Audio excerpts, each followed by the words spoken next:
Bismillahirrahmanirrahim. Alhamdulillahi rabbil alamin. Wal aqibatu lil muttaqin. Wassalatu wassalamu ala rasulina Muhammadin ve ala alihi ve sahbihi ecmaîn. Amma ba'd. Assalamu alaykum ve rahmetullahi ve berekatuhu. Hurmatli ustazlar ve qarindoshlar, bugungi darsimiz qadr kechishini qandoq tepish to'g'risidagi ba'zi ko'rsatmalardan iborat. Bu to'g'rida olimlarning nurg'un ko'rsatmalari bor. Buni qisqacha bayon qilib o'tamiz. Qadr kechishini tepish to'g'risida birinchisi qadr kechishini tepishda Allohga tavakkul qilamiz. Ikkinchi, Allohning saxiyligi va islohi to'g'risida yaxshi qarashda bo'lamiz. Uchinchi, hozirdan boshlab hayit kuni e'lon qilinganga qadar Alloh taologa duo qilib, bizni qadr kechisiga yetkazishni va u kechida qilinadigan amallarga yordam berishni tilab ko'p duo qilamiz. To'rtinchi, qadr kechisi falon kechida bo'ladi degan kishining so'zini qabul qilmaymiz va bunga ergashmaymiz. Chunki qadr kechisi muayyan bir kecha emas. Ba'zi ulamolar bir yilda bir qitim bo'ladi deb qaraydi, ba'zi ulamolar shu Ramazonda bir kechada bo'ladi deydi. Payg'ambar alayhisolamning sahih hadisida Ramazonning oxirgi 10 kunining taq kechalaridan izlashga alohida tavsiya qilingan. Shuning uchun ya 27, ya 29, ya 25 deb muayyan bir kunni qadr kechisi deb bekitib olish to'g'ri bo'lmaydi. 5. Xufta namozi bilan bundat namozini masjidda ado qilib, bu ikki namozni jamoat bilan ado qilgan bo'lsak, bu kechada qiyomda turgandan keyin ajr savobini topgan bo'lamiz. 6. Qadr kechisidagi asl qoida, uning alomati qiyomda turish. Buning dalili, kimki qadr kechida Allohning birligiga ishonib va qilgan amaliga ajr savob umid qilib qiyomda tursa, u kishining ilgirki gunohlari kechirim qilinadi. Boshqa amallar bunga ergashadi. 7. Kecha sham namoziga azan aytilgandan boshlab bandatga azan aytilganga qadar davomlashadi. Sham bilan xuftaning orasidagi nafl namozmi qiyom hisoblanadi. Hech bo'lmaganda 2 rakat bo'lsa-mu, nafl ado qilish, nafl namoz ado qilish kerak bo'ladi.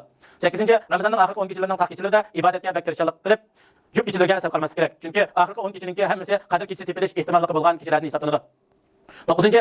Oxirgi 10 kechada yegan, ichgan, rohatlangan har bir minutdan bizning qiyomda turishimizga yordam bo'lish uchun Allohdan savob umid qilishimiz kerak. 10. Masjidda qiyomda turish va tarovih namozi o'qish bilan cheklanib qolmay, uydami mumkin bo'lgan holatda tahajjud namozi ado qilishimiz kerak. Bunday qilish ixlosmandlik va samimiyatlikning alomatidir. 11. Ey Alloh, sizlar afuni bak yaxshi ko'rlar, bizni afv qilsizlar degan duoni ko'p o'qishimiz kerak. 12. Allohdan o'sha kechada taqdir qilingan narsaning yaxshiligini ko'p qilishni va bu kechada taqdir qilingan narsaning yomonligini yiroq qilishni so'rashimiz kerak. 13. Har kechada misvoq qilish, miskan bar xushbo'y atirlarni ishlatish bilan o'zimizni hozirlab turishimiz kerak. 14. Allohni ko'p zikr qilish, Qur'on tilovat qilish, ijtimoiy uchur vositalari va bekor kishilar bilan olinishdan yiroq bo'lish kerak. 15. Qilgan amalimiz bilan ko'nglimizga mag'rurlik, faxrlanish kelib qilishdan saqlanishimiz lozim. Yoki qilgan amallarimizni biror kishiga xabar berishdan ehtiyot qilishimiz kerak. Har qancha amal qilsakmi, bu Allohningki bizga ato qilgan rahmatiga nisbatan hech narsaga arzimaydi. Ba'zi qiyomda to'g'rilarninki turgan qiyomida charchashdan boshqa narsa bo'lmaydi. Buning hammasi niyatga asosan bo'ladi. 16. Har bir sajdada Allohdan qilgan amallarimizning qabul bo'lishini, qadr kechishini tepishimizni so'rab duo qilishimiz kerak. Har kechada Allohninki ishigini ko'p qilishimiz, har kecha ishni qilgan kishiga ishning cho'qim ichidilganligi muvofiqdir. 17. Charchash, his qilmaslik, qiyomda jushqun yengil turish, badan har vaqt yemak ichmakda 17. Charchash, his qilmaslik, qiyomda jushqun yengil turish, badan yig'ilish qilmaslik uchun yemak ichmakda ko'p qilib o'tmaslik kerak. 18. Banda bilan Allohning orasidagi ba'zi namozlarni maxfiy qilish kerak.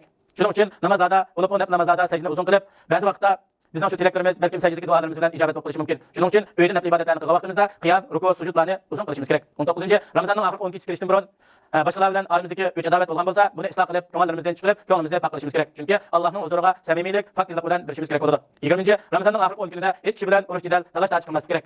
Taat ibodat bilan jim turish, Allohga itoat qilish bilan mashg'ul bo'lish kerak.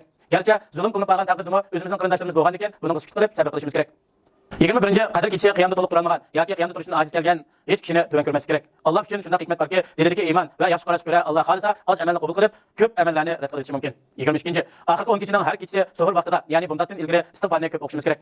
23. Oxirgi 10 kechining har kechida niyatimizni yanglab turib, qadr kechini tepishga samimiylik, xolislik bilan niyatimizni har kuni yanglab turishimiz kerak. Ya'ni Alloh meni qadr kechisiga erishtirganlar deb Allohdan tilashimiz kerak. 24. Qiyomda turganda Qur'on tilovat qilib, hatto kundalik o'qiydigan odatimiz bo'lsa, Qur'onga qarab bo'lsa-mu, qiyomda turib o'qib, namoz bilan ado qilsak intayin yaxshi bo'ladi. 25. Oxirgi 10 kechida g'ururlik, susluq bizga g'olib kelmasin. Avvalgi kechadan boshlab ruhli bo'lishimiz kerak. Agar jushqun bo'lib, ruhimiz ko'taranki bo'lsa, ibodatni ko'p qila olmaymiz. Agar undaq bo'lmay, jushqunlik yo'q, ruhsiz, o'lik holatda bo'lib qolsak, ibodatlarimiz ko'ngilli bo'lmaydi. Alloh subhanahu va taoladan har birimizni Ramazonning oxirgi 10 kechalarida ming oydan fazilatli bo'lgan qadr kechasiga musharraf qilishini va bizning Ramazondan bir qilgan tirishchiliklarimizni bekor qilib o'tmay, Alloh o'zi rozi bo'lgan, o'zi yaxshi ko'rgan holatda qabul qilishini va oxirida bizni qadr kechasiga musharraf qilish bilan sharaflantirishini Allohdan tavakkalchilik bilan so'raymiz. Alloh hammaga qodir. Va sallallohu alayhi va sallam Muhammad va ala alihi va sahbihi ajma'in. Assalomu alaykum va rahmatullohi va barakatuh.